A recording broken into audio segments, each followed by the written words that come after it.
Okay, welcome everybody to our Thursday, March 3 Marin Energy Authority Board meeting. First item up on the agenda are board announcements. Anybody with announcements? Seeing none, we'll go to public open time. Yes, sir. Gene Dyer of Santa Fe again. I note that your staff has appended to your board packet legislation proposed by Mr. Leno to modify SB 9790 relative to community choice aggregation. Although it's not on your agenda, so you can't take action tonight, I suspect you might be considering some form of support for this legislation. The purpose of my rising is to warn you that this may be a trap for you. As a preamble, it says that one of the major purposes of the amendment is, quote, to ensure that an electrical corporation does not market against a community choice aggregation program, except through an independent marketing division that is funded exclusively by the electrical corporation shareholders, and I quote shareholders. It also states that the PURPA federal standards include that, and I again quote, no electric utility may recover from any person other than the shareholders or other owners of the utility any direct or indirect expenditure by the electric utility for promotional or advertising purposes. End of quote. While this may sound good, we all recognize that your board has embarked on just such a set of promotional advertising with ads on buses and half-page ads in newspapers. Since you do not have any shareholders to fund this promotional advertising campaign, it is obvious that your ratepayers are paying for it by the rates you set. If you support this legislation as currently written, you might modify it, the public will rightly recognize you as being hypocritical. If this bill passes as stands, you will be conducting just the kind of operation that you would prohibit PG&E from doing, requiring your ratepayers to pay for your promotional activities. Further, you would be subjecting yourself to the same penalties that you would have the PUC apply to PG&E if they charge a promotional program to their ratepayers. Tongue in cheek, of course, there might be another solution. As the board of directors that has authorized this promotional program, you might individually cough up the $40,000 being spent so that the authority would not be penalized or sued. Remember, what's good for the goose is good for the gander. Thank you. Good points. We also shouldn't be allowing any adverse marketing at all. They're supposed to fully cooperate. So if that's... Right, but we have freedom of speech issues. Where that was the mitigating factor there. Okay, Most good. unfortunate. But if the legislation says you have to fully cooperate, it still allows you to get around that, huh? Apparently, according to the attorneys. Yeah, we should look into it. Because I guess the legislature then would not be allowed to ask anyone to fully cooperate with anything. Don, do you have thoughts about that? Very helpful comment. We'll look into that. Thank you, sir. Other members of the public? Okay, seeing none, we'll go to our XO report. Great. I have just a couple of items. The first is I wanted to let the board know that we have been given another award. This time it's from the U.S. EPA, and this is the Green Power Leadership Club Award for 2011. The Green Power Leadership Club's purchase requirements are 10 times the purchase requirements for the Green Power Partnership. So we're really honored to be receiving this award, and we have a new nice fancy looking plaque that is displayed in the office. If you next time you're in the office, you can take a look for it. We are also listed on their website as a Green Power partner, and if you haven't visited their website yet, I recommend it. It's interesting to see who else is working to try and contribute to greenhouse gas reductions and green purchases through the way that they buy power. And along those lines, it's worth mentioning we're already in discussions with folks at PG&E regarding how they can comply with CAISO's requirements and ensure that we get data in a timely fashion, and if they're unable to comply, how they would be covering those charges on our behalf. Good. Public comment.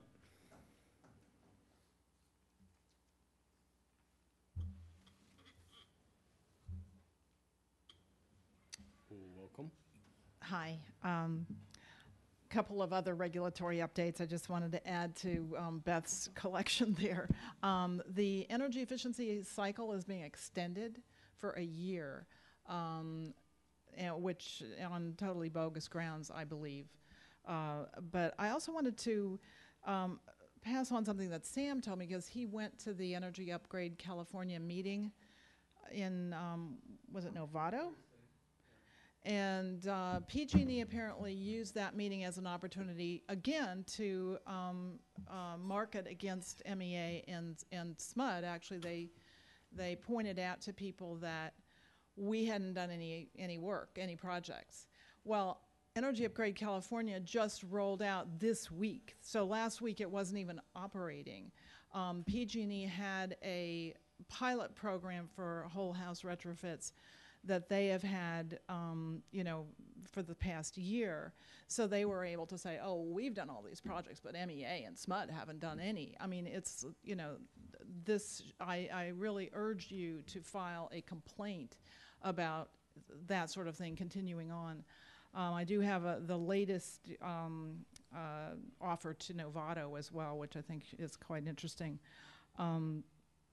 But anyway, one of the things that we did at the long-term procurement proceeding was to propose energy efficiency to bid into requests for offers of the utilities, and it's kind of a weird time to be proposing this, because the utilities have a glut of power. They have an oversupply of 150 to 170% through 2020. That's an interesting moment at the commission, is like, how are they going to justify building more power plants, since PG&E has proposed 3 in the Bay Area that are happening right now, which I think we really need to be concerned about. And one of the things that they're proposing is that the plants that have once-through cooling could all be retired, and then we'd have, be able to rebuild those. But there's a large contingent. There's actually 10 of us in the long-term procurement proceeding of, a clean energy contingent, which is far greater than I've ever seen before. So it'll be an interesting proceeding. But Energy Upgrade California, as I said, it's rolling out this week. I think it's unfortunate just the way it's built up over the past few years. We're seeing a program that I think is just so wrong for the times that we're in, because they're requiring homeowners to, it's basically only for homeowners. There's no apartment dwellers that are included in it. And, and it's basically $10,000 to $20,000 that a homeowner has to step up and put into this program. So it's basically, like, it's not for the real world that we live in at the moment. I think it's really sad. And I think we're going to use a huge amount of money on marketing and waste all that money. So it bothers me. Thank you, Barbara. I brought one for the board here, one of those energy audits. Can I just give you a summary on it? At this point, sure, 3 minutes. Then if you want to leave the paperwork with Dawn, that would be great. Okay, well, this is an actual one from somebody's home that cost $300 for this document. Actually, just a copy. I still need it. And the name not to be released, because I haven't gotten his permission. I'm going to be doing this with Lori on her homes in Tiburon. And so what it does is a guy comes out and does this energy audit with all these complicated computer analysis. And the average home in Marin that is not insulated and 3-4 bedrooms in a rental unit somewhere would cost like $11,000 average to make energy efficient, doing things like insulation, ducts, weather stripping, on and on. Nothing on electrical. That bugs me a lot, because that's the most important thing. And nothing on electrical, and the solar rebates are nothing anymore. And so this bid here was $11,000, and then if he was qualified for Marin Clean Energy, it's up to $5,000 rebate. But he was out of the zone. It's $4,200 that he'll get as a rebate, and that after the computer analysis passes those inspections, then it gets a rebate in 2 or 3 months. Now, PG&E only had one person for every 10,000 homes. So the expert on the whole thing was kind of grumbling at PG&E as well, as that it's another greenwash. And, the important thing here is still trying to, well, here, I'll give you this and I'll think of what else. Thank you. Thanks. Sonoma's got a really good one. We should look at theirs because that's big on electrical. Thank you. Okay, you know, on this item, I really want to thank staff for the vigilance on top of a whole bunch of subjects that aren't, you know, wild and sexy. What are you talking? Awesome. That's why we love you, Beth. If it floats your boat, we're stoked. My boat is floating. We're stoked, and we're stoking. We're stoking floating boats. Oh, the accurate settlement quality meter data. Yep. Take that one to the bank. And then, you know, being proactive, Dawn, as you described, you're calling CAISO in advance, working with them. That's great professional management. We appreciate it. Good work. Next item up are any public comments that people would like to make on our proposed rates. And Dawn, if you could do a quick rundown, sort of what the rate proposal is that we're considering and voting on April 6th, I believe. Then if members of the public came tonight to give us any input on that, I'd appreciate it. Sure. So the rate reduction that's been proposed actually hasn't been modified since our last board meeting, but just to summarize what it includes, it's an average 14% rate reduction kind of overall, but there are some, it depends on what class you're in and what tier you're in. It's not necessarily a straight 14% reduction for everybody. It kind of depends on what your usage is and what class you fall into. But we are able to offer up this 14% reduction based on 3 things. First of all, we've been able to achieve a pretty substantial amount of savings through really a prudent fiscal management, and we've had much lower than projected costs, particularly around staffing, but also around some other line items. And we had planned with conservative estimates and cushions in our first year of operations, and now that we have a better handle on what we're able to do with a leaner budget, we want to pass those savings along to customers. The second thing that we have been able to do that's helping us with the rate reduction is the refinance of our loans. That really had a big impact on our monthly outflow of revenue as we are paying less to debt service every month now than we were before. So that's had an impact on the amount of revenue that we need to bring in. And again, we want to pass that along to customers. The third thing that we're doing that results in a rate reduction in a sense, is a shift of this is getting into kind of an arcane subject, but I think it's important to talk about it, and it's called the PCIA, the Power Cost Indifference Adjustment. And this is a part of the exit fee that all customers are charged when they depart from being a bundled customer, and allows the investor-owned utility to recoup costs for any investments they've made in energy on behalf of the customer when they depart. Now, the way that the PCIA is calculated is substantially flawed. There are lots of problems with it. It doesn't account for the cost of renewable assets that the utility is purchasing. It's based on a market price reference that is much lower than it should be. And it also isn't very logical. I think one example of that is that it includes the cost of renewable assets, when renewable assets would actually never be a stranded cost for our utility because they aren't in compliance with the renewable portfolio standard. They need all of the renewables they can get. So they shouldn't be charging our departing customers for a portion of their renewable procurement. To take it a step further, we aren't getting any benefit from that renewable procurement. So even though our customers are paying a little bit every month for those renewables, we don't count that towards our RPS compliance. So there are a lot of problems with the way that the PCIA is being calculated, and it really just hasn't been paid attention to for many years. And we joined with a coalition of other parties who are very concerned about the PCIA calculation, including a lot of direct access providers, direct access customers, San Francisco, and a few others. And we've been working since the late summer with the CPUC on this issue, and Beth outlined the proceeding that relates to that, and many workshops that have been ongoing with that. Also, just today, we have been working on a filing that should be going in tomorrow that's requesting that the CPUC actually stay the PCIA fees that were in place before January 1st, because there was actually an increase in the PCIA fees, even though there are these discussions going on about reducing the PCIA fees.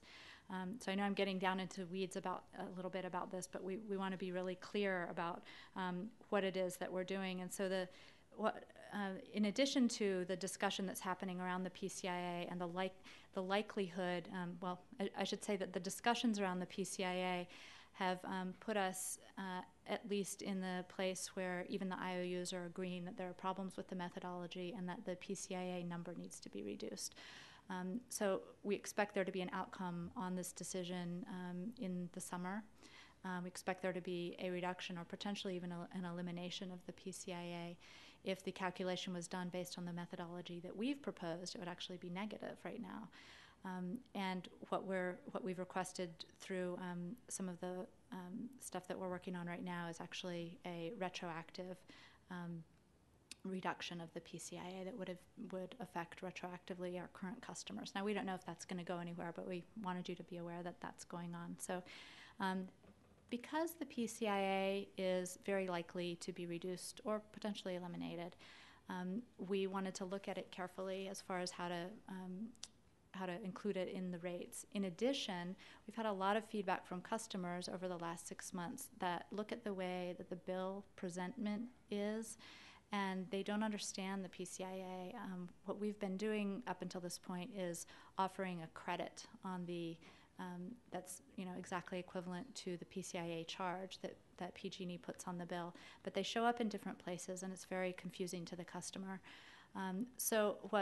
In response to customer confusion and also in response to the likelihood of the PCIA changing or being eliminated, we've taken that PCIA charge out of the credit portion of the bill and rolled it into our overall rates, and that has resulted in an overall decrease in what our average rate is. So that's the third piece of the other two that I mentioned. That's the third piece that's allowing us to have this 14% rate reduction. The rate reduction, as per our implementation plan, needs to be available for public review for a 60-day period, and then it would be ready for board approval at our April 7th meeting. So that's where we are in the process, and at this time we haven't gotten any substantive revisions on the proposal that was made last month. Thank you, Don. Director, questions? Director Marshall? I need to go back to the PCIA just because I want to make sure I understand. I mean, I understand what's being proposed, but I thought from a macro perspective that the PCIA shift in terms of no longer providing that credit actually negatively impacted the rate reduction. So I guess what my question is, we have an average of 14%, but is that inclusive of the potential PCIA reduction? Yeah, it's part of the PCIA. So imagine that we are crediting your house. Let's say that you have a PCIA charge that's $3 this month. We would, instead of showing a PCIA credit on your bill, we would just put a $3 reduction into your overall bill. So those that say you're not actually offering a 14% reduction, but it's really more like, less than, that's not an accurate statement? Because the PCIA is sort of embedded in the 14% is what I'm hearing. Yeah, I mean, it's a matter of how you want to frame it and how you want to make it clear and simple to the average customer. The PCIA is something that we want to account for We want it to be a fair number, but we do want to account for it for the customer. And so it's still being accounted for, but it's being accounted for as part of the rate reduction instead of as a separate calculation, separate credit altogether. May I? So does that mean every month as the PCIA moves up and down, we actually absorb it kind of as a credit inside the other rates, and that shifts every month? Yeah. Wow, so Gordon Bennett is totally off base. I mean, what he's I'm getting, hang on, let me just finish my point and I'll take other questions. Am I understanding correctly that, because he's really worked about this, and I was going to bring up the fact that he sent me an email that I want forwarded to the full board so we can consider it between now and our April final deliberation on this. But the implication was you're claiming 14%, but the PCIA absorption eats into that reduction, therefore it's a smaller reduction. Mm-hmm. Are you saying that, in a sense, the 14, setting aside the 14, that the PCIA, in a sense, is kind of credited back to people in the overall rates that we're charging? If you wanted to take the PCIA credit out of the 14%, you could do that, and you could say, okay, we are still crediting you the PCIA, but our rate reduction would be somewhere less than 14%. We haven't done an exact calculation, but it might be somewhere around 7 or 10 or 12. And it varies month to month because we're... Yeah, it varies month to month. It's also worth mentioning that the PCIA went up in January, and we're not accounting for that because we think it's a flawed figure, and we think that it's going to be reduced or potentially eliminated. It may be overturned any time. Okay. Other directors, Damon? Yeah, I'm going to simply add that I think we need to lay this out more clearly. One of the issues that has been raised is just, are we clearly explaining how the PCIA related to the rate decrease, prior practices, what our intentions are going forward? I think it's just a matter of laying it out at this point. Yeah. Correct. That might be helpful for the April meeting when you're asking for our vote. Sure, we're happy to do that. I think it's worth mentioning that we did have an agenda item dedicated to the PCIA itself in January, and we were very explicit about this in the February meeting when we talked about the rate decrease. It was specifically called out in our press release, and during this 60-day review period, there's been quite a bit of dialogue about it.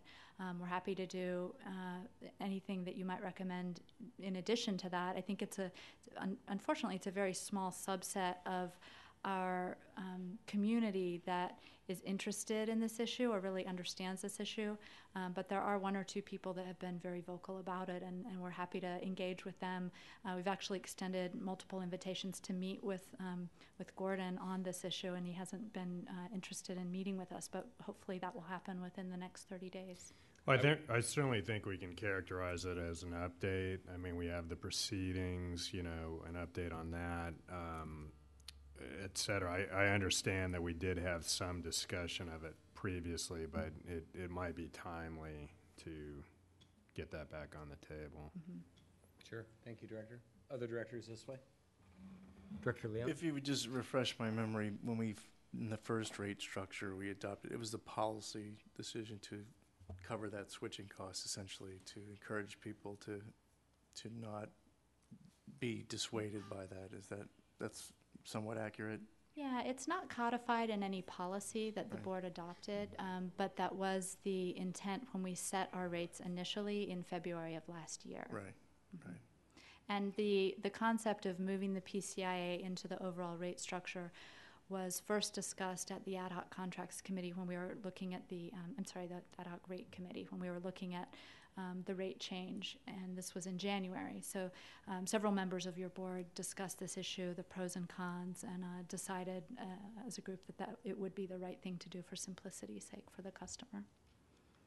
I think part of the challenge too with the PCIAs is it is confusing being a separate piece. So you have a two-part rate structure in effect, and so since we need to set rates for the fiscal year, and we have to anticipate changes to the PCIA that we expect, there's a little bit of a timing lag there as well, because once the PCIA is reduced or eliminated, then the the bulk of this confusion goes away. We just flat out have a lower rate, but there is a little bit of a timing issue there as we set the rates for the beginning of the fiscal year, and then the changes to the PCIA might not happen for a couple of months. Thank you. Director Marshall, I cut you off. Please continue. No, I just have a question about, a comment to say, I personally feel that the shift in the PCIA and building it into the rate structure makes sense.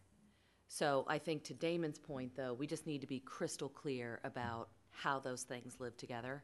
But as a general policy, I don't think it's a bad idea to now shift it. I think that gap in time is unfortunate because in essence, we're sort of banking on the fact that the outcome of that is going to be good. But all indications are positive that it will be good. So congratulations, by the way, on your efforts that way. The second question I have is PG&E, is there a rate hearing at CPUC for PG&E's rates coming up? I heard something about March, and I'm looking at Barbara. I don't know if that was correct, but I'm just sort of wondering, are we going to learn anything? Yeah, there is a rate change projected for PG&E that's part of the general rate case, and we should know about that within the next few weeks.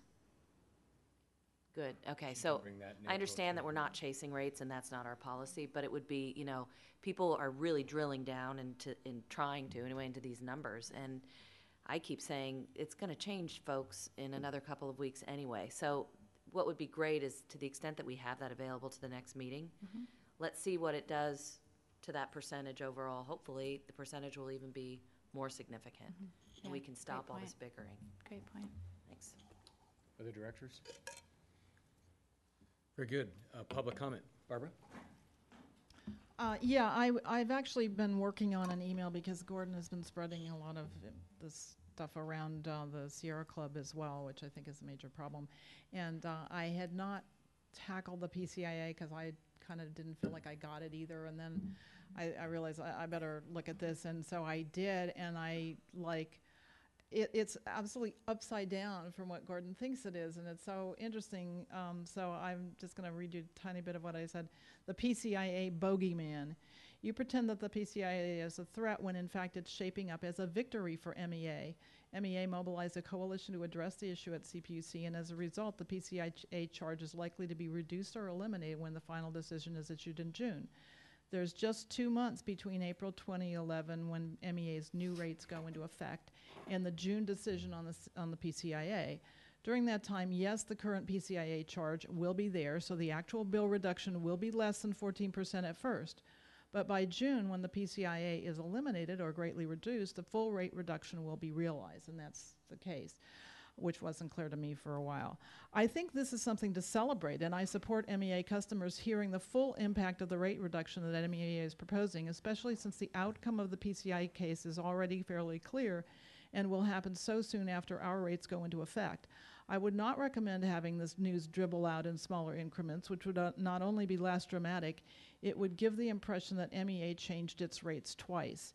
It's important for people to understand that MEA changes its rates only once a year. Other rate changes are all coming from PG&E and the CPUC. Nice. There's a whole bunch more of this, but Thank you. Would you copy us on that? I'd be happy to. Thank you. I guess if you get it to Yordi, she can get it to the board, because we'll put that in the record for the April meeting. Yes, sir. Gene Dyer again.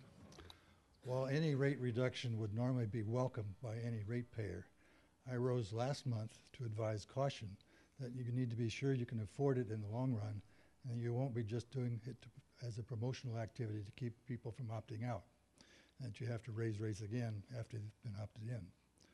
I further reminded you that although you've been very prudent with your monies, with a couple of exceptions, the real reasons that you have been financially successful are that you got a recession-based bid price from Shell, who do not have to construct any new facilities, and that to date, the bulk of your customers have been the big users who use enough that they are paying for their electricity at the upper tier rates. Since you're also receiving new bids for new construction the following day, I suggested that you wait until you saw the bid prices so that you could decide whether or not you could afford the rate reduction before you proceeded with it. At the time, I was advised that your actions were only initiating a 60-day procedure and that the bid prices would be known and could be factored into your financial forecast before you had to finalize the rates. Perhaps you unintentionally spoke, but we now find you're about to tell us that the bid pricing information is confidential and will not be made available to the public until after the end of the 60-day period.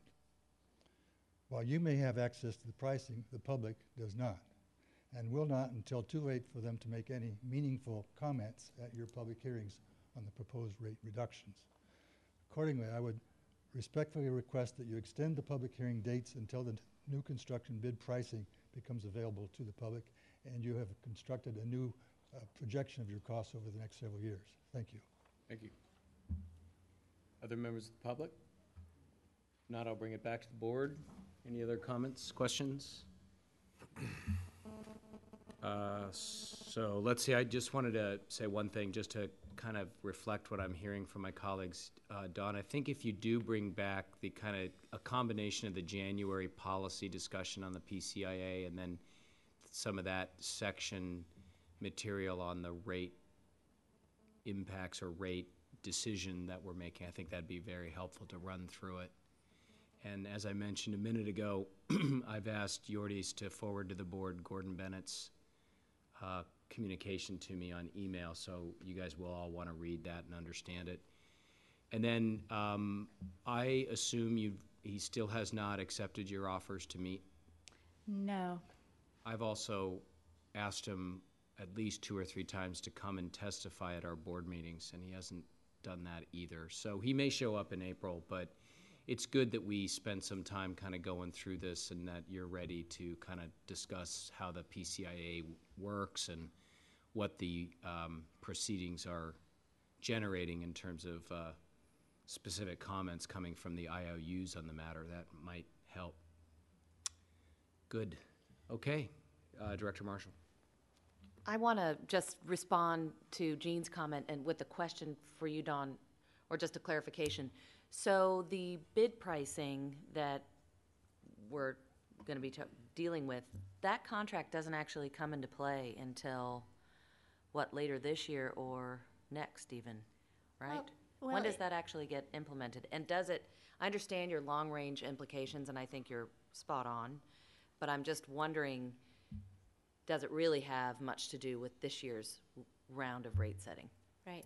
Based on the schedule that we have laid out, there would be negotiations on a contract this year, but the RFP wasn't looking for any projects that would come online really during this fiscal year. It would be after.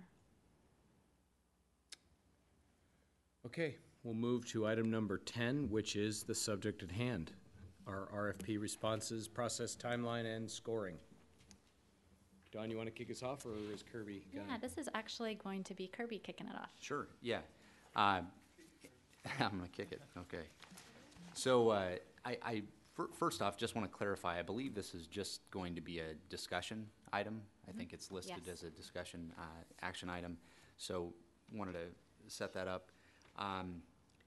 In your board packet, you should have both a staff report and then kind of a brief presentation regarding the solicitation process to date and the evaluation process that's going on right now, as well as some upcoming items on the calendar of events for the remainder of this process.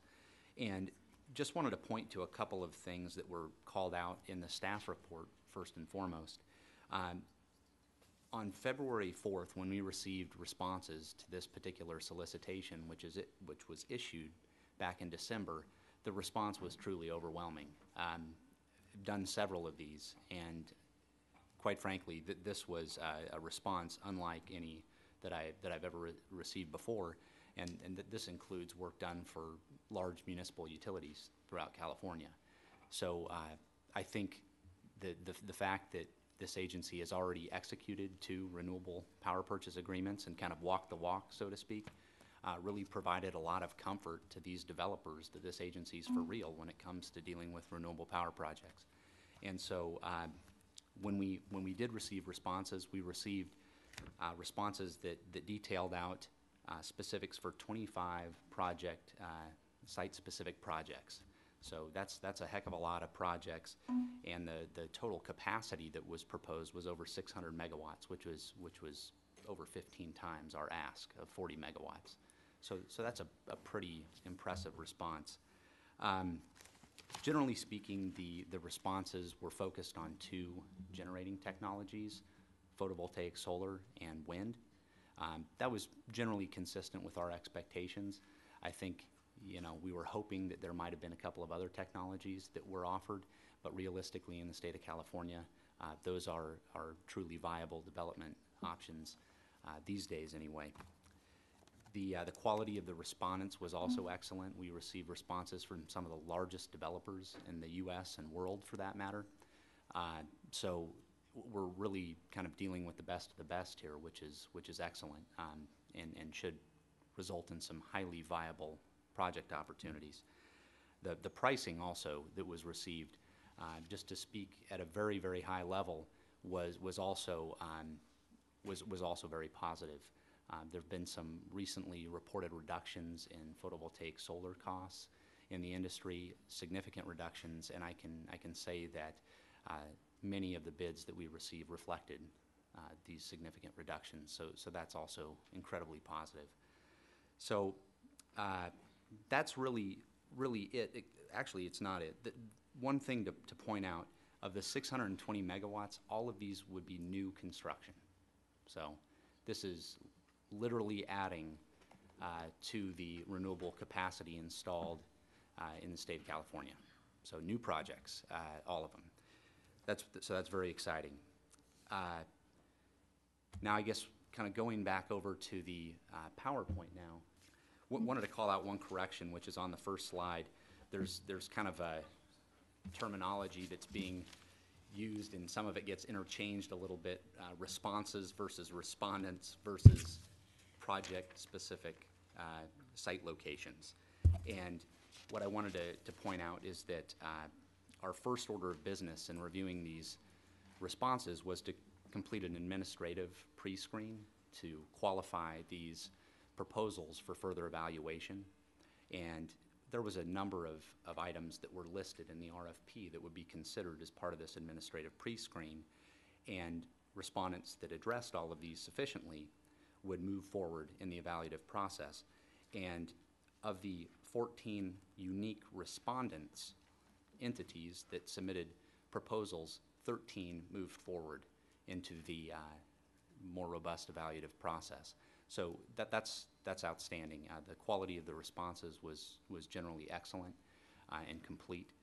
And so as a result, most of these respondents will move forward in the process.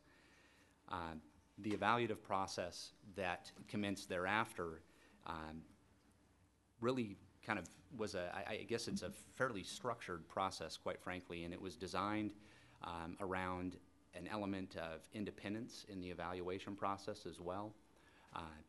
An ad hoc contracts committee was formed, and I would encourage any of the board members that are on that committee to offer up comments along the way here as well about the process. But this committee was formed with the responsibility of overseeing the scoring process, the development of evaluative criteria, and the weighting that would be assigned to those criteria. And then from that point, after we met and agreed on what these different criteria would be, we moved forward with an independent scoring analysis where 3 individuals completed independent scoring of all the proposals received. And then there was a meeting of those individuals, and we'll kind of characterize that as a calibration meeting, where we looked at all of our different scores for every single one of the criteria, for every single one of the respondents, and did a bit of a comparison between all of our scores to see where there might be divergences. And what we found is that by and large, and quite frankly substantially, there was little difference, if any, between the scores that were awarded. I think that's kind of a credit to the process in the sense that we laid out a pretty specific manner in which these proposals would be reviewed and scored, and the considerations that would be addressed as we move through the process, but also that the information provided by the respondents was clear and kind of clearly interpreted by the evaluators. So After completing that particular effort, we reassembled the Ad hoc Contracts Committee and shared our results based on that preliminary evaluation, and received some feedback from them as how we would move forward with these respondents. And there was some discussion about conducting follow-up interviews to clarify certain pieces of information that were presented in the responses, so that we could make adjustments to the scores if necessary based on a better understanding of what the respondent was actually intending to communicate to us. Some of the information is highly technical, and it's a good idea to loop back out to the respondents to make sure that we understand exactly what they mean, so that as we move toward shortlist notification, we really make sure that we've got the right people on the list. And then after we complete this effort, which is actually going to be scheduled for early next week, this loop out with each of the respondents, we'll complete our final evaluation, inclusive of any adjustments that emanate from that process. So a little bit more about the evaluative process and the evaluation of the responses. This is kind of, I think, moving on to slide number 3, evaluation of responses. There were 5 broadly defined criteria that were agreed upon by the Ad hoc Contracts Committee. You can see them listed here. They fairly well capture the full breadth and scope of issues that you would want to address in completing an evaluation of proposals such as the one that we're doing here. So we really want to know who we're dealing with. Do they have experience developing the types of projects that they say they're going to develop for MEA? What's the price? Is the project a viable option based on site control, interconnection issues, various permitting and environmental considerations, things like that? The location in and of itself, is it in Marin? We had a specific preference for projects located within Marin County. All locations outside of Marin County received progressively lower scores based on distance from the county. And I think that was consistent with the message that we communicated in the RFP. And then also, what was the proposed product? Is this a kind of as the wind blows type product, so to speak, where it's just intermittent or as available? Is this a block of energy that's being proposed?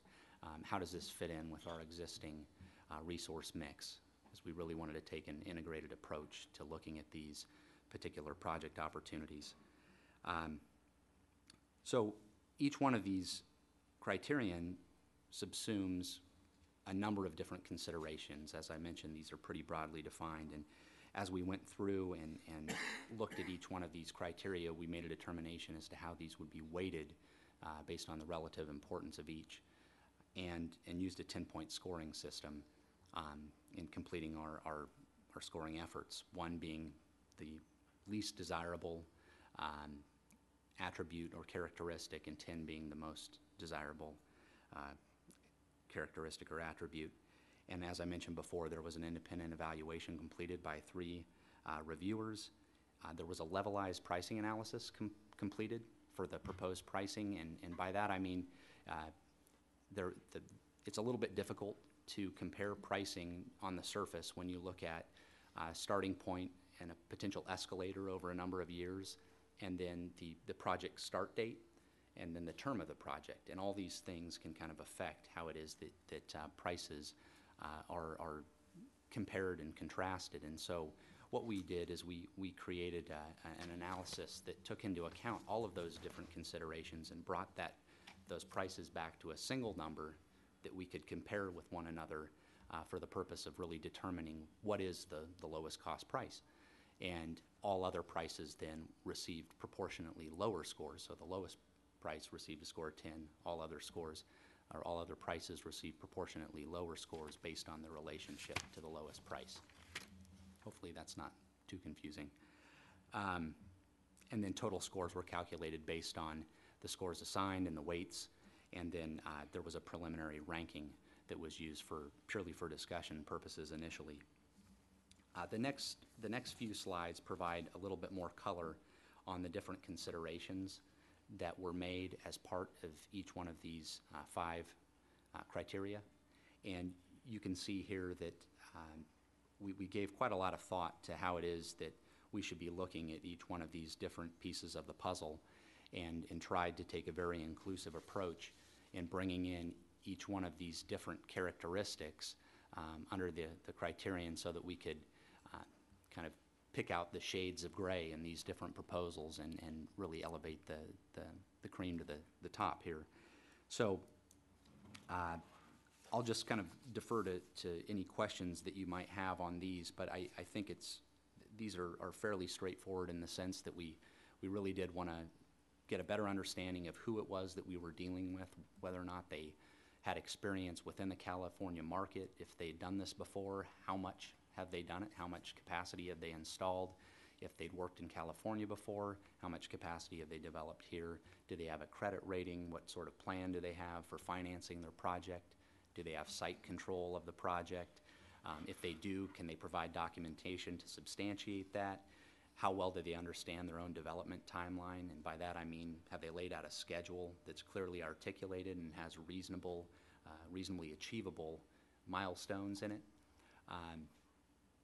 All sorts of things like this, and I think we were fairly thorough in going through and addressing each one of these potential considerations in the scoring effort as well. And then the last slide here with meaningful content on it just lays out some upcoming items on the schedule of events here. We're targeting, I think one of the key dates to call out is March 11th. That's the date that we're targeting for shortlist notification. And then in advance of that, we'll be looping out, as I mentioned, to each one of the respondents, asking some clarifying questions, and then potentially making adjustments to the scores that we've made before finalizing the ranking and then notifying these candidates.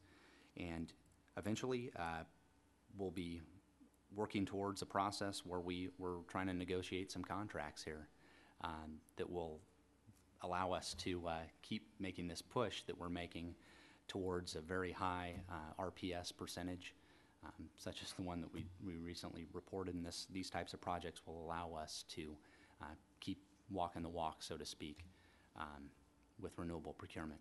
So if you have any questions, I'd be happy to answer them. Chair. Director. What does it take to make the short list? I mean, how is it that one of these organizations makes the short list? Is it they have, anybody that has a certain score, or is it the top whatever number? I mean, how are you gonna set that short list? Yeah, it's going to be a subset of the list, and I'd also like if the members of the ad hoc contracts committee would like to comment, that'd be great as well. But it will be a subset of the list based on a ranking of the scores, and so it's essentially how these different entities rank with their peers, and who rises to the top of that list, and so yes, it will be a subset of the. I understand that it'll be a subset. Okay. That wasn't the question.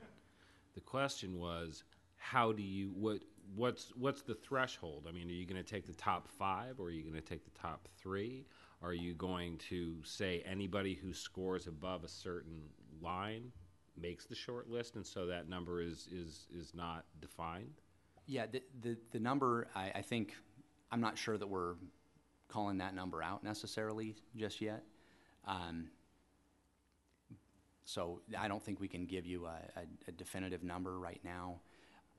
I think the idea here is that we want to pick a number that is manageable in terms of moving forward. Okay, so you're picking a number. You're not there's not a score threshold, anybody above which makes the short list. Correct, and substantial part, the reason for that is because the quality of respondents, by and large, these folks have all, for the most part, they've all done this before, and they've done it a lot. Mm-hmm. And so, it's not it's less of an issue of is the entity qualified. It's just how well qualified are they. And so, I think we're just going to pick a number, and if I can just add to what you're saying, Kirby. It's to me, it's a fall off. You've got quality companies, And then at some point, there is a drop-off to quality companies, but there's a drop-off. And that may end up being the dividing line in my mind. But there's some very quality companies, quality proposer, their experience, their time and grade with renewables, the viability of the project. And it really does, you got a number of them that are this close in their quality, and then you might have and I see it as a drop, and then that, to me, that is the place. Sure, it'll be a number, but there will be, it'll be where it falls off into the abyss. The other factor. The answer is both. Right. Both, right. I think that's what Kirby was trying to say. Yeah, trying to not give too much information and probably say way too much at the same time. I think the other factor that Kirby kind of alluded to, but just to make it really clear, is that we're kind of in the position where we've received some very strong proposals, a lot of very strong proposals. And so one of the factors that we have to look at is how many counterparties do we have the capacity to negotiate with. It gets, beyond a certain point, it's a lot. So that's another factor as well. Okay. But I think, as Kirby mentioned, in addition to the viability of the bidder, it's also price, location, and the factors that Kirby laid out in the evaluative criteria. Each of those were looked at separately and provided a set of points based on how well they scored in each category. So that total number of points is what we're using. Right. Who is this? Who are these? Who are the people who are doing these evaluations, and who is the ad hoc contract committee? Who sits on these things? And how can we never? I mean, I miss a lot, but I never saw who this is. So I appointed the ad hoc committee under the chair's prerogative and asked Director Collins and Connolly to serve with me. So who are the three evaluators, though? The staff, John DeLessie, Kirby DeSalle, and Don Wise. And they all did independent scorings, and then we could see all that, and then they reconciled their score for kind of an overall agreed-upon score that we also reviewed in our last meeting. And we actually, just to add to that, we did reach out to all of the board members to see who would be willing to sit. Yeah, but you have your meetings at 2 in the afternoon. If you have a job, you can't come to something at 2 in the afternoon. It's just, I've asked repeatedly for these types of meetings to be either the beginning or the end of the day. It doesn't have to accommodate my schedule, but it's, I'm not going to take a whole day off to go to a technical contract committee meeting. Yeah, just to respond to that, we did, when we were looping out to all of the directors, we checked with each of them and actually put in some calls to you about what time would be best to have those meetings. We were open to morning, beginning of the day, end of the day meetings. I might need to get a new number from you, I'm not sure, but there were a few calls regarding that timing. We were looking to actually have another member on the committee, so please, let us know if you're interested, or if other directors are interested in participating. That'd be really helpful. Director Marshall. I had just a question, Kirby, about, and you may not be able to say much here, but just in terms of, is there a thought about sort of a diversified portfolio in terms of the number of suppliers that we might be dealing with, even though perhaps their bids offered us plenty of power, but instead of, for example, doing business with one supplier, it might be diversified. Has there been any thought about that? Yeah, absolutely.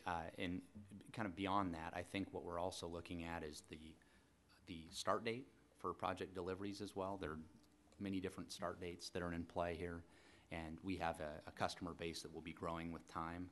So I think syncing up to the extent we can when these projects may come online with when we bring additional customers into our mix is really important. And so, yeah, that's a very important consideration as well. And then furthermore, just the size of the project itself and kind of what we're capable of accommodating, both physically in terms of the energy deliveries and then, financially in terms of the costs. So what happens if one of the suppliers that rises to the top has offered you more power than we want because you might want to diversify or whatever?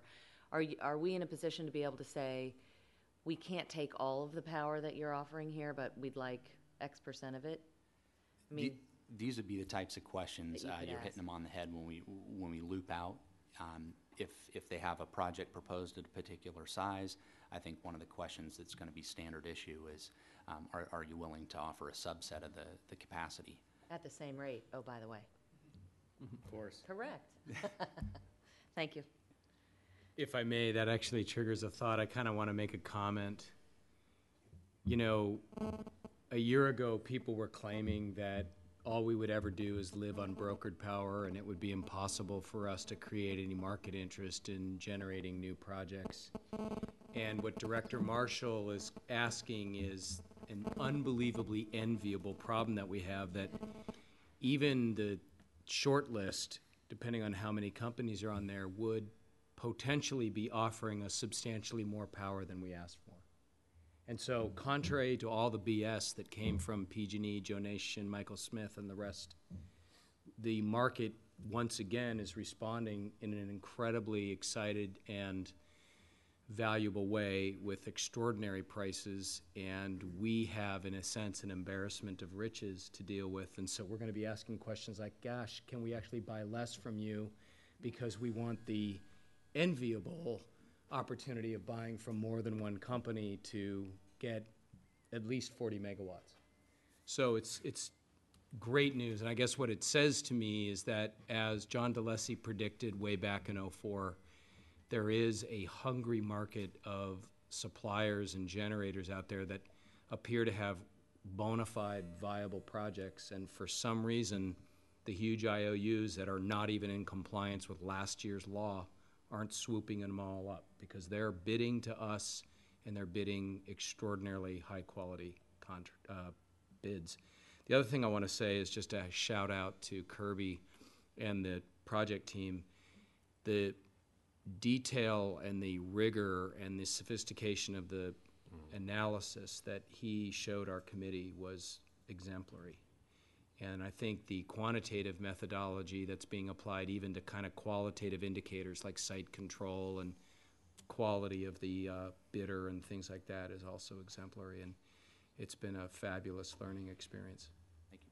Director Connolly? Yeah, I'd echo the shout out, number one, but I was hoping maybe you guys could comment on the point Charles is making, and perhaps Don as well. You know, we were hearing that it was going to be a tight market. We weren't going to be able to go out and procure renewable power. What we're seeing through the response to the RFP completely belies that. But can you comment a little bit about the market conditions you see beyond just, you know, what we're seeing in our process here? But I've got to believe that this shows that there is renewable energy out there, or potential renewable energy that folks are willing to produce. Yeah, I think absolutely it shows that, and I think what we're seeing also is technological improvement. You know, because a lot of the proposals are photovoltaic, and 3 years ago, those projects might cost twice as much as what we're seeing now, and so there's been a real increase in the manufacturing capability of the industry in terms of just producing the raw material and the panels. And so we're seeing the benefit of that, of just basically lower prices. I think the whole concept that, you know, the arguments that were being made that MEA can't cause any new renewables to be built was bogus. I thought it was bogus then. I think it's clearly bogus now. You know, demand has a tendency to create supply, and that's just fundamental to economics, and I think that's what we're seeing as well. Yeah, and just to kind of piggyback on that, the whole demand creates supply.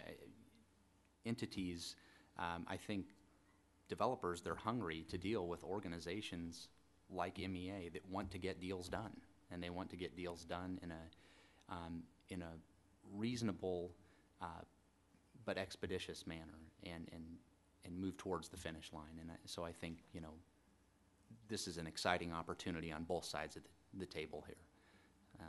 Which is really neat. Chair? Director? I think that speaks to the fact that, you know, that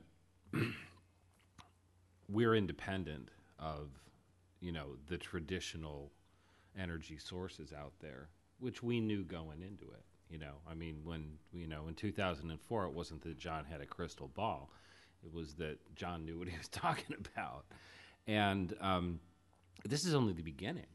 I mean, literally, the world is going to be our oyster. This is only going to get better, and especially as more of us, more CCAs come online, because the demand is going to create the opportunity, and it is pent up. This has been waiting to happen for over a decade, and finally, the vehicle, we've got the prototype vehicle, but those are going to be coming on, and it just serves to prove us right in this entire endeavor. Here's another kind of contextual comment that your comments trigger, Director. One of the odd ironies that we'll be faced with is actually buying, I suspect, in the end, less power than we might freely be able to do. Partly because we don't want to lock ourselves into 20-year contracts right now when technology and manufacturing scale might even bring prices down further and better in the future. So that's how good it is. What we've seen so far is of such caliber that we will have to restrain ourselves when it might be tempting. We could actually easily, based on what we've seen, subject obviously to negotiations and dotting I's, which is no trivial matter. I don't mean to make light of it, but we could easily power our entire county load on what we've seen.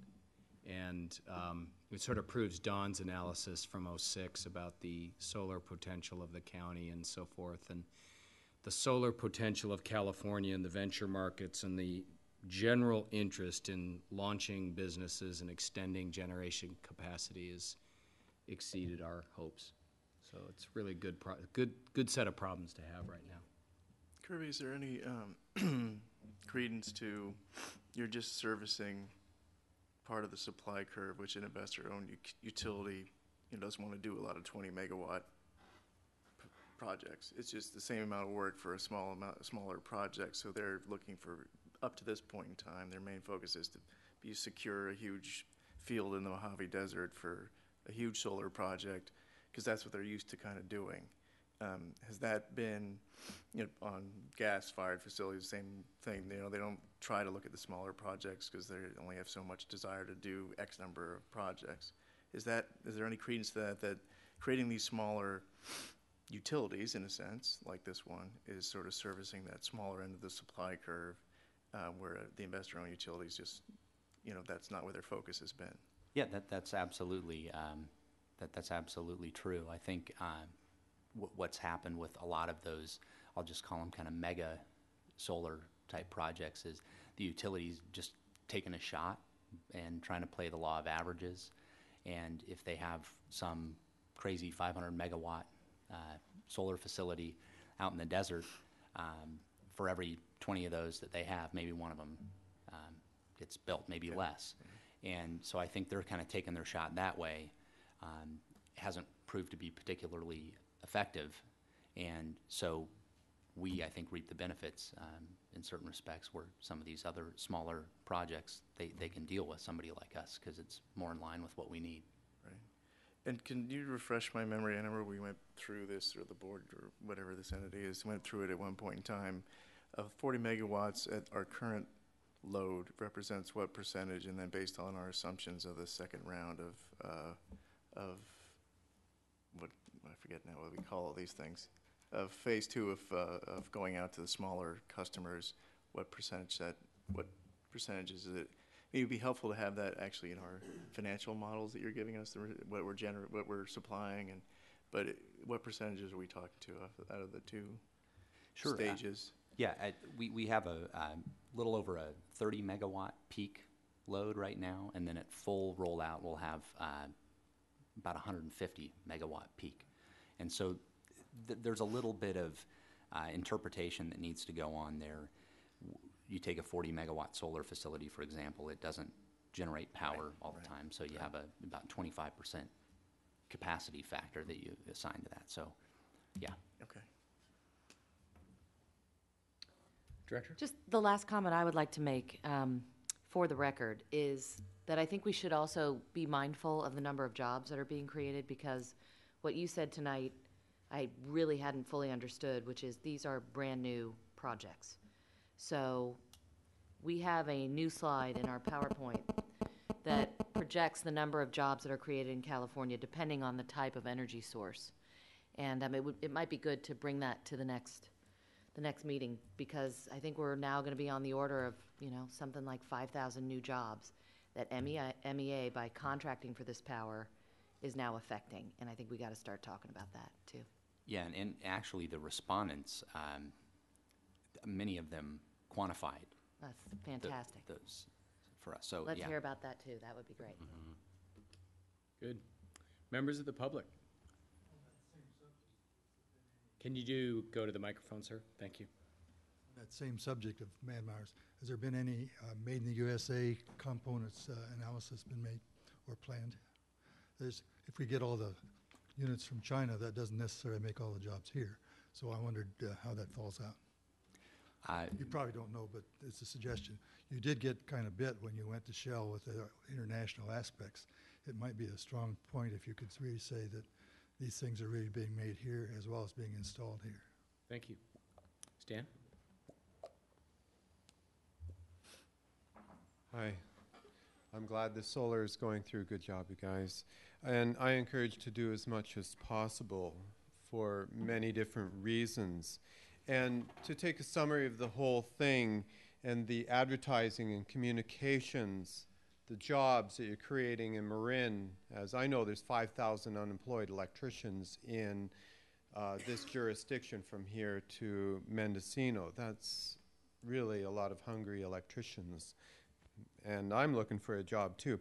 And what happened to that guy who was writing the bonds that I met a year ago in the hot tub? He was like some lawyer for California that was going to be able to make bonds for you to do all of these solar panels. I'm sorry, I forgot his name. And at that bigwig meeting on the weekend, there was one of the top solar financiers for the largest solar companies in the world. And I was briefing him, telling him all about Marin Clean Energy till midnight on Saturday. So you have some really big players that are behind the scenes, and I encourage you to go for all of it. Because some of the things that I heard from the electricians meeting is that PG&E's grid is really, really getting antiquated and failing more and more. And I don't think PG&E's going to help Marin all that much in their grid upgrading. And so getting these solar projects in Marin would depend less on those power lines that are coming in right across the fault line and ready to fall down. I'm surprised they held up to the winds that we've had lately. And this is coming from the electricians who work on them. And the talks with Calpine and their new geothermal proposal, that they got a June deadline, and there's a whole bunch more power. They're one of the 6 largest power producers in the nation, and they really want to make a deal with you. And geothermal's good, because then it'll cover the shortfall at nighttime. Solar's great, but if the grid goes down, it doesn't help you. You need something that's going to be working at nighttime. And so that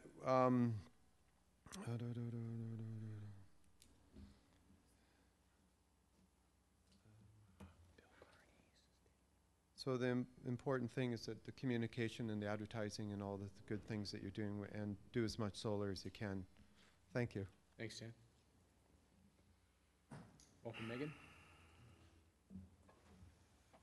Just sitting there listening, I came up with what could be a ridiculous comment, but with this embarrassment of riches and the real proof month after month of MEA just knocking it out of the park on procurement and clearly developing a real reputation in the developers market, and having this 633 megawatts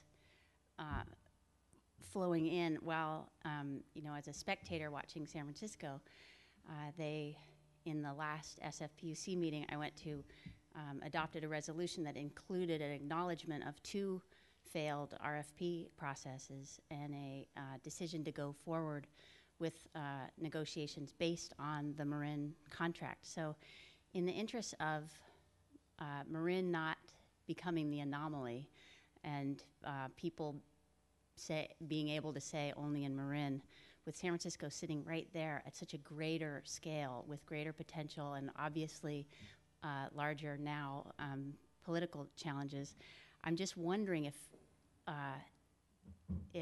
well, staff should cover your ears, if San Francisco's success for the greater good could be a tiny part of MEA's monthly agenda, and if that just means, can Marin discuss selling its procurement services to San Francisco because they are failing on procurement repeatedly, and a third failure would be so painful to view? Or is there anything we can do with the 600 excess megawatts and San Francisco's demand right now? So I don't know how any of that would work, but you guys are proving to be so intelligent and so fast at every single one of these meetings. I'm sure that Marin could begin to figure out how to help our sister CCA get out of this same door in a good way and a successful way. Thank you. Megan, if you have connections into San Francisco, and if they ever show an interest to really sit down with you, me, and Dawn and kind of really hash through what it is that's going on, and I have a great relationship with, Chair Merkarimi and stuff, and maybe it's time to go have a real heart-to-heart conversation with the kind of details. One of the things that, I don't know about doing it at the PUC, SFPUC, but actually doing a real meeting. One of the concerns I have, I got into it with the chapter executive for the Sierra Club, was that they see us as taking on extraordinary risk. And we see them as making it impossible for people to bid. And we're leaving the risk with the market, because if we don't get bids, if we get bids we don't like, we don't buy. And so I just think there's a fundamental misunderstanding about how capitalism works or something, and maybe we can talk turkey and help. I would be there in a heartbeat to try to provide some advice and counsel, but I've never been asked. So.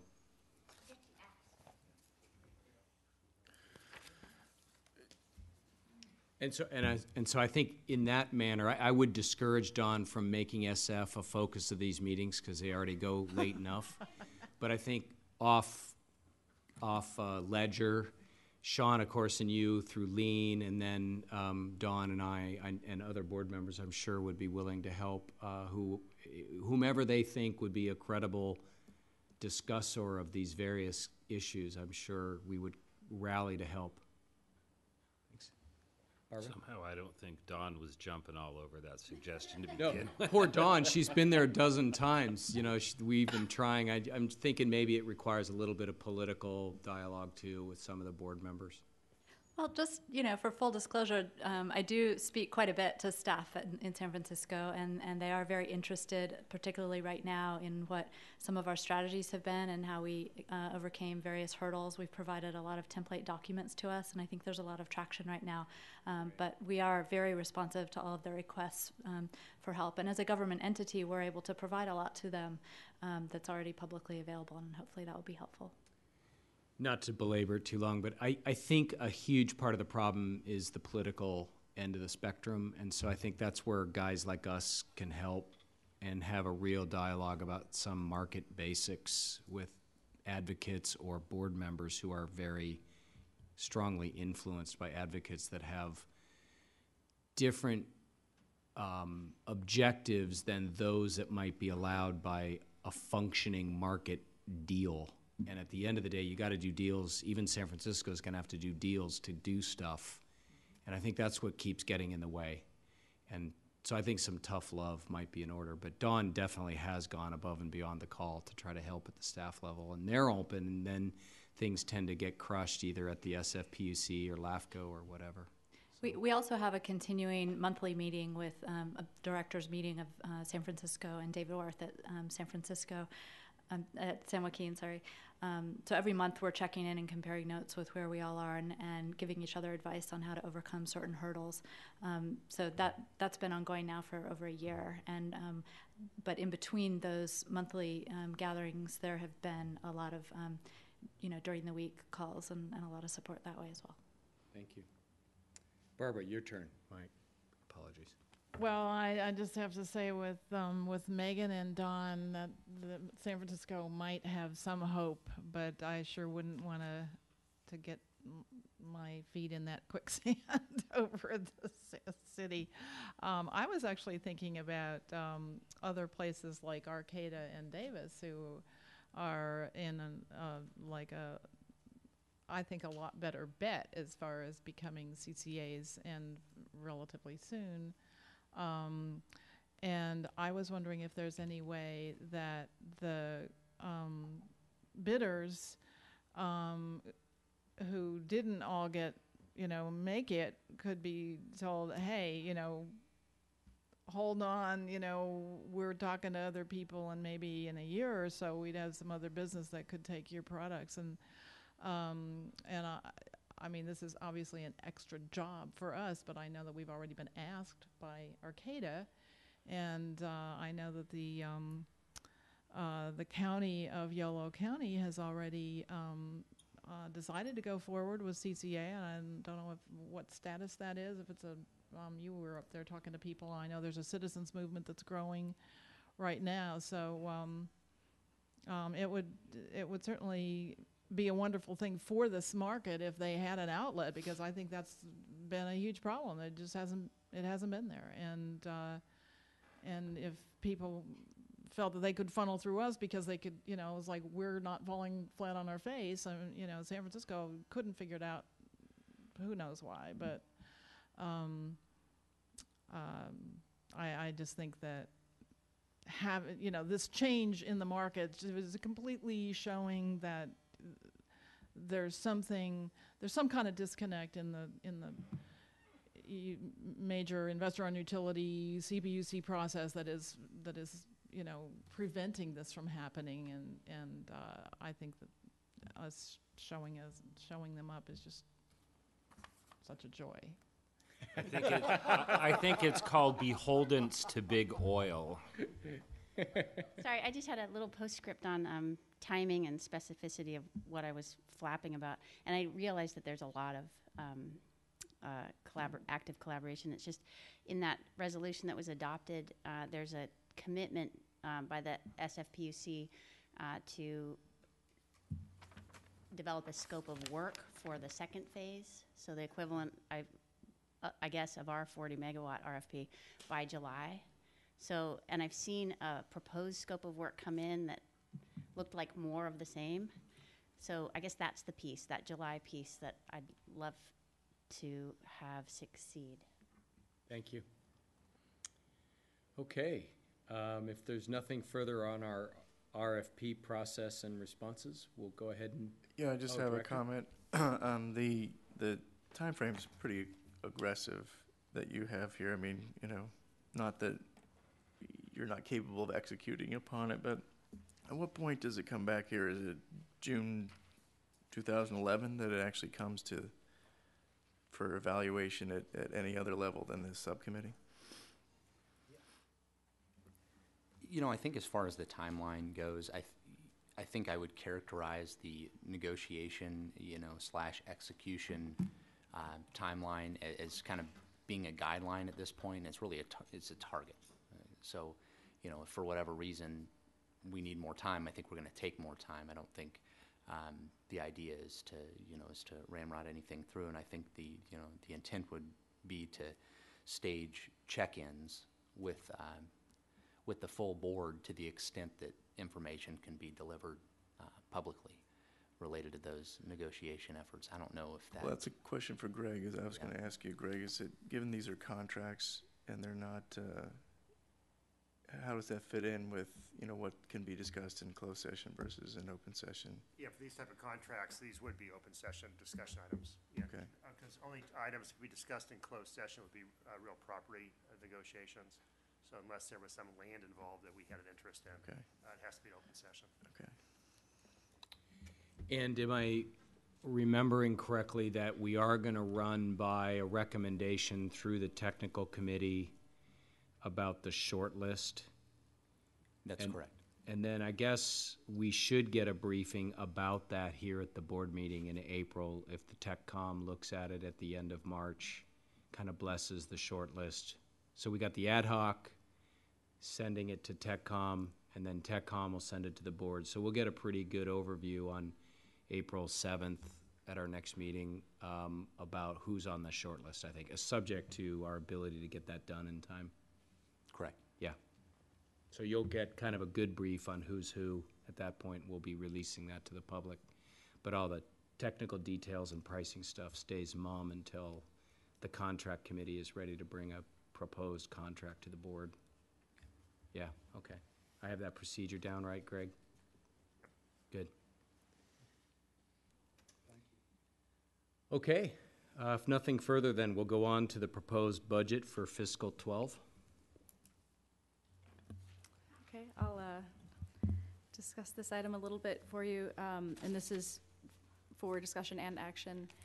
So the budget's been an iterative process over the past, actually a couple of months, but then particularly in the past couple of weeks.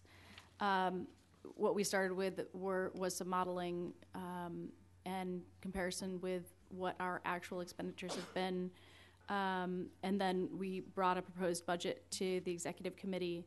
The executive committee recommended further revisions. At the very end of the executive committee, we discussed the potential of a structural revision. So what you're seeing, so there's two sets of the budget that were sent out. One was with the original board packet, and it looks similar to what you've seen before. So a long laundry list of budget components, and then there's a revised structure that reflects simplified components, and it groups it into more manageable categories.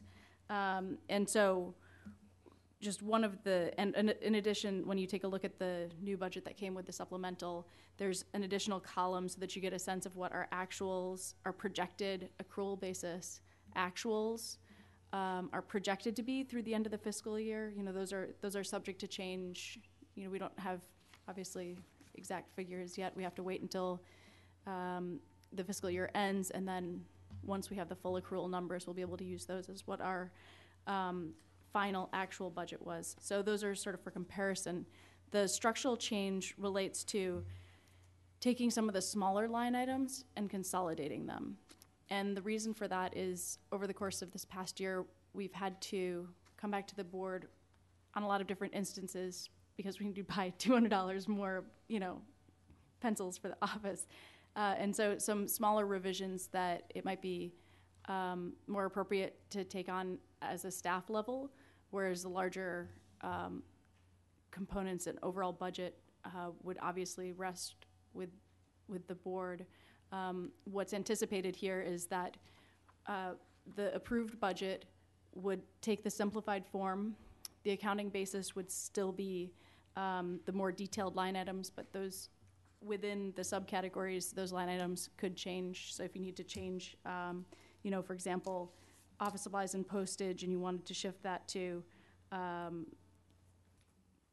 telephone and data service, then those revisions would be able to take place. But the overall trend of the budget is that we've taken a look at what our actual costs are and seen where we can do better. We can cut some costs to dovetail with rate reductions and just the reality of the fact that we've been very fiscally conservative. So that's what the trends in this budget reflect. I'm not sure if, John, do you want to mention anything else? And so if you'd like to look at specific line items, I'm happy to discuss. One of the things that you'll sort of note is that when you're looking at the sales of electricity and cost of energy, one of the things you just might want to keep in mind is the fact that we were not operating for so this reflects only a continuation of phase one, that we would bring a new budget in the incorporation of future phases. And furthermore, that in the current fiscal year, we haven't been in operation. That's why the numbers are increasing. And so there's a couple of mitigating factors. So when you're taking a look at revenue, we'll have a full year of operation of selling electricity, and then that's going to be mitigated slightly by the rate reduction. So, and then with the cost of energy, what that reflects is a full year of operation, so increased actual costs, plus the scheduled increase in our energy supply contract. Going down on the list, if you take a look at the budget figure for staffing, our implementation plan has anticipated a certain level of staffing, and MEA has held off on staff hiring and salary increases for the course of this year, but this new figure would reflect both the changeover to the permanent executive officer position and also potential hiring increases. If that dovetails with the business plan during next fiscal year, there would be room to do that. The decrease in technical consultant costs, this relates really to the wonderful contracts that we have with John and Kirby. Thank you. Legal counsel, the legal counsel is really ranges quite broadly because it covers general counsel services. It also covers transactions. It involves regulatory, and so it's really a suite of transactions and daily operations that falls into that category. Communications, we had a pretty big push this year, and so what we're trying to do is maintain a high level of communications while still being fiscally conservative. Data manager expenses sort of levelized from what we've experienced throughout the course of this fiscal year and projected forward. Other services, this is a consolidation of the PG&E service fees. There's no more of the recruitment costs, but then audit, accounting, and other services. And then the general administration line item, that's also a consolidation, and so this relates to the insurance and our office rent and office supplies and postage and things along those categories that are consolidated. The energy efficiency and EV rebate programs, those are going to be, since those were anticipated, those were going to be used in this fiscal year but haven't yet been used. We plan to use that as a carry forward of this current fiscal year's budget into next fiscal year, so we're just going to hold those funds and use them in next fiscal year. Current expenditures, so capital outlay, that really related to office furniture, which, since our office is set up, we don't anticipate any specific capital needs there. Debt service has been significantly reduced due to our refinancing, and this reflects those lower debt service amounts. And then other uses, this relates to deposits that we've had to make, and that included sort of 6 months debt service reserve and various other deposits. And so, that we don't anticipate any further needs for other uses for this coming fiscal year. Does anybody have specific questions on the budget? Beth, right off the top, I want to ask you about the EE and EV rebate program and how you're handling the accounting. Typically, wouldn't, like, many of the cost items and the revenue items in the projected actual are different from what we had projected a year ago, of course. And that tells me that we're not going to spend the $15,000 on the EE programs during this current fiscal year, which ends end of this month. But wouldn't we normally kind of book the unspent amount into our fund balance and then propose that item be added to next year's budget? Why are you handling this one line item differently than you handle all the other variances in the other line items? Well, because it's sort of a specific set of money that we anticipated that we would spend in this fiscal year, Right. but that it now seems like it's going to be falling in next fiscal year, the entirety of it. And how do you handle that kind of ledger activity with respect to our fund balance? So it's not dropping into fund balance, of course. You're just moving it straight across. Correct. So it decreases Yeah. the amount that would be dropping to our fund balance. And the reason we did it that way is because it's actually based on a board action that was taken during the current fiscal year. And so we believe that we would need to take a new board action in the new fiscal year if we wanted to re-up that rebate amount. So it's simply a carryover item. It's the only item that we're handling in that way. Okay, so it's like you basically have, in a sense, we're dealing with this very issue as we clean up our accounting systems at the county. You're kind of creating a trust fund that carries forward outside the fund balance and a re-appropriation from the current revenue. Yeah. Okay. Yeah, I would suggest to get away from that system. It's it's not clear. It's not transparent to anyone except for the people who know what those secret funds are over here. And you should be doing that for all the items that are on this budget that aren't going to be spent through. You know, what happens to that? The money shouldn't just drop into some, vault over here under, that's the evil general fund that everyone points at, at city, and I don't know if it's true at the county, but you should create these funds, and might want to lump a bunch of them together so you don't have 400 funds. But if you're going to do that way, you should be putting together a balance sheet and fund balances so that we have some idea of where the money is going at the end of the year that isn't spent, right? Because then otherwise it's going into some, if you have to reallocate it through a resolution, that's fine, but it should be in the budget. So let me try to clarify what I understand Director Leone to be saying, and I think it's the same thing I would actually prefer too. That we would take the asterisk off. We would not create little trust funds like this, because over the years at the county, they have proliferated like crazy. We know that our audits are clean, but we can't identify them all. Because over the years, we might have some fund created in one fiscal year, and 5 fiscal years later it's still sitting in there, and then we've got a bunch of things with asterisks, and I think it's a really bad habit.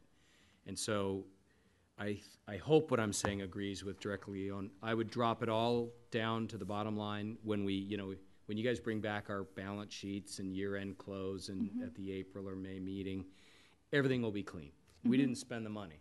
So through the board, through board action, and I think in adopting this budget, we can authorize the $15,000 to be reapproved as a budget item for 11-12, but it needs to be clean, so we're not doing carryovers, because you'll end up going nuts if we have a bunch of these different programs that don't get spent. We just zero everything out, and then we reauthorize what we can afford to authorize in the next fiscal year.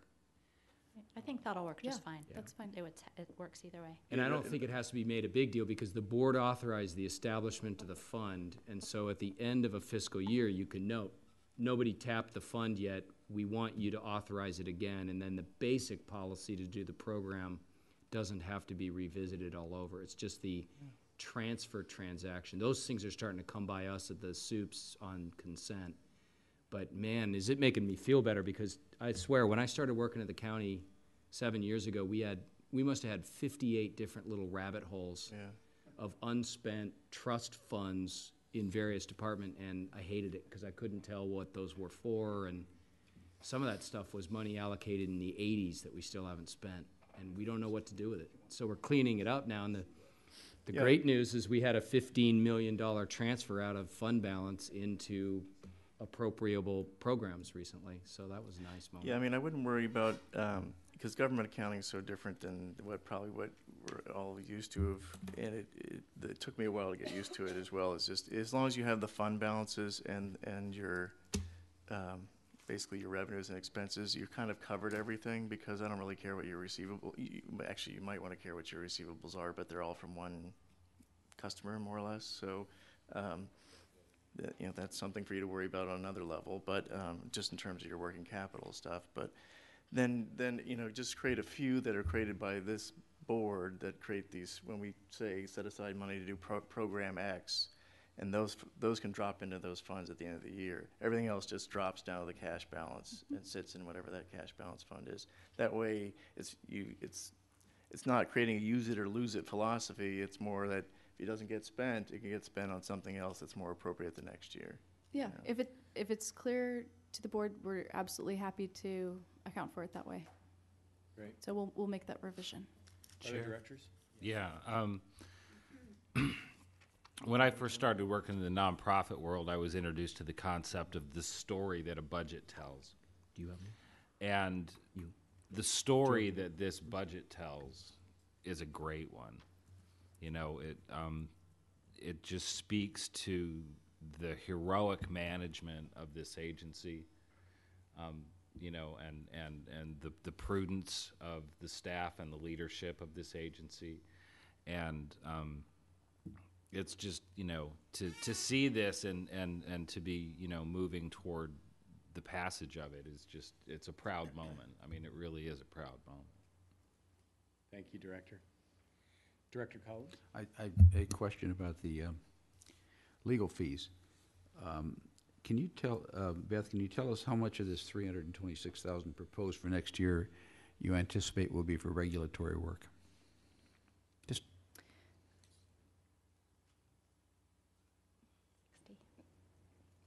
So it's varied over time on a monthly basis what our actual regulatory costs have been. It's usually around the $20,000 a month area. So it's around $250 a year. I mean, but it's going to be significantly less than that this year. Well, I'm yeah. I would say that in this line item, what we are planning for is a continued moderate to high level of regulatory interface, and I wouldn't be surprised if we were hitting around 65% of our budget going towards regulatory legal interface.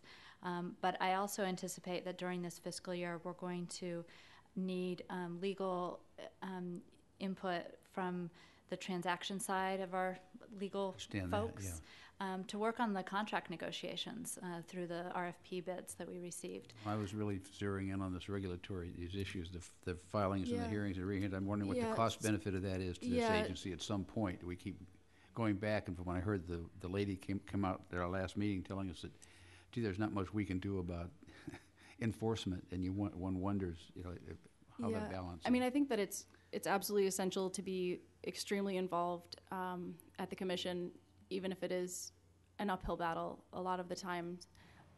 One of the things that we've done recently, over this past year, we negotiated a rate decrease for our external regulatory counsel, and then I've increased involvement as well, which has offset a significant amount of costs. And so anticipating that I would maintain at that higher level of involvement, using and just leveraging for specific, leveraging external counsel for consortium activities like the exit fee and PCIA. So that's been as a consortium, so legal fees are split in that way, and just maximizing our use of external counsel in a very targeted way. That is part of the decreases that we've actually anticipated and will see For the record, I continued. just pointed out that you have to be there if you're going to play in the game with public utilities. So, Yeah, okay. I mean, there's... Have to be present to win. Yeah, we'd get rolled otherwise. Yeah, I mean, there's... yeah, I mean, and it's a constant evaluation internally and also here when we're presenting to determine, what are the high-value items, because in some cases there may not be a specific immediate bogey, but it sets a precedent that sort of opens rabbit hole to other significant structural problems that would affect CCAs all the way in the future. And so right now is the time where the commission is determining what is their jurisdiction over CCAs and they're determining how do we fit in this role of players, which isn't to say that, in the future regulatory issues are going to go away, as evidenced by some of our members of the public here who've been involved in regulatory issues for decades. So I guess that's just generally the perspective, but we do have to, and we're in a constant state of evaluation of determining what is the best use of resources and how we can leverage all of our resources in every single one of these categories to maximize the value to the agency while really meeting and exceeding goals. Thank you, Director. Director Leon? Dawn, would it be, and it's more a judgment call, I would imagine, about sort of some of the underlying drivers in terms of customers and usage and things like that, to have those broad brush, high level numbers part of kind of these monthly summaries? Or is that something that, for whatever reason, we're more inclined to not divulge in a public forum? Are you referring to customer characteristics? No, more like, okay, you've got X number of your assumptions underlying your budget, both on reporting and what's happening as well as what's going forward. Numbers of customers at various, you got 400 tier rates, so you don't need that and everything, but lumping them together in some subsets, whether it's, we classify them in 2 or 3 classifications. So just so we know what's driving these numbers to a certain degree. Yeah, that might be something that would be helpful for us to share with board members that are interested in that. I think that while our technical team has done a lot of extensive modeling, and that's really how we set our rates last year, and again, how we're I'm sure you're doing this, is to get to these numbers, but it'd be good I don't know if anyone else wants to know, but that's why I asked you whether in a public forum it's something you'd rather not have out as a public document versus just, is it something? Yeah, it does put us at a bit of a competitive disadvantage to share that information publicly, because other utilities don't typically share that level of detail. Yeah, you could figure it out. You only have one power contract, so you could kind of figure out, and you could back into these numbers if you really wanted to. Mm-hmm. It's not a mystery. Yeah, as far as what we're paying for power, as far as the revenue coming in, that's where we may not want to be. No, but you could sort of, anyway, okay, no, I hear what you're saying, but okay. Jonathan, actually, why don't you do that with Dawn offline, because then you guys could really kind of refine what you're thinking of, and maybe that would be useful metric as long as we're careful. That'd be good. Other directors? Director Green? Following up on what Director Collins said, and to you, Beth, to feed it back to you, isn't what you're saying that dealing with the CPUC now on behalf of Marin, the only CCA that there are all kinds of very new issues, any one of which, if missed or not properly evaluated and properly addressed, could result in longer-term impediments or obstacles, both for us and any other CCAs that might follow us. Isn't that the gist of what you were saying? Yeah, and I think there are really significant structural issues that we're addressing that were developed before there were even CCAs in existence. We take a look at our involvement on the bond methodology that was, developed by settling parties, of which we were not a part, of which San Francisco's not a part. Something that has significant impacts on us, the way that the methodology is proposed. So we have to structure. This is real dollars and cents, and revisions to that. We're not talking $100,000 impact. We're talking millions of dollars of impact on a year-to-year basis. Just as one example, the fluctuations in the bond methodology can result in astronomical figures. Another example here is there's been, the Commission has understood that there's been structural issues with the PCIA for a long time. And in sort of my new view of this, it seems to almost be a little bit of a running joke, the methodology, that it is fundamentally flawed.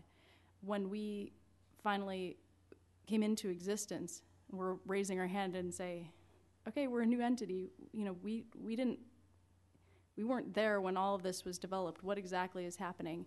It gave the commission a fresh opportunity to say, you're right, there's some issue with the methodology. And so when we went into a consortium with all these different direct access providers, they've been clamoring for this change for a really long time.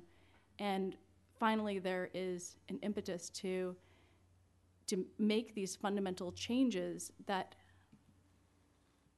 again, the impact on our customers is significant. And so when you're taking a look at the actual costs and our actual operations, we hope that we start fixing these structural difficulties over time. There's always going to be things that don't work out in our favor, but now is the time for really significant involvement. And frankly, it's going to be continual involvement just by the nature of the beast. So with respect to the bond issues, or some of the issues pertaining to bond requirements, those were some of the points that you were making in the brief that you filed with the CPUC. That was at Correct. The beginning of our 323-page regulatory package. Yes, Okay. I'm sure you enjoyed all of the pages of it too. But yeah, exactly that. So the brief that that put forth, that what the commission has asked us is, please respond to these factual concerns, your factual concerns that you have with how the methodology actually works now that somebody's actually trying to use the methodology.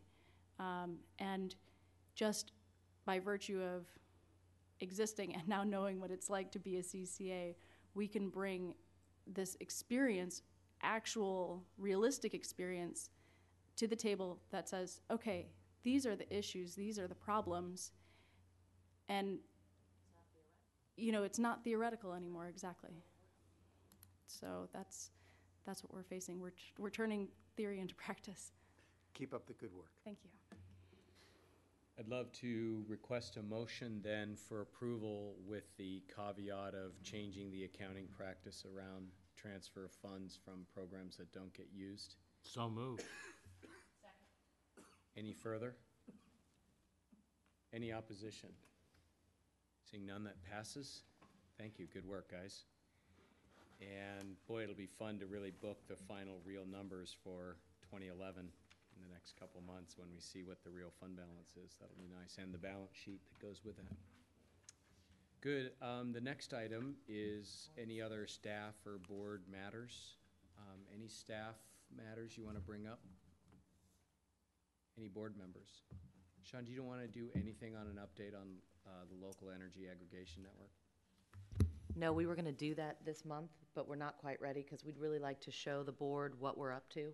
Okay. In terms of a picture for the entire year, and we'd like to present it with some of our logo and look and feel of what we're up to. So we'd rather just defer a month. So, Dawn, do you think there'll be time in our April board meeting to have Lean give a presentation? Absolutely, we're planning on it. Excellent. Oh, Okay. boy. Nothing else for the good of the order? We'll adjourn. Well, how about that? Thanks.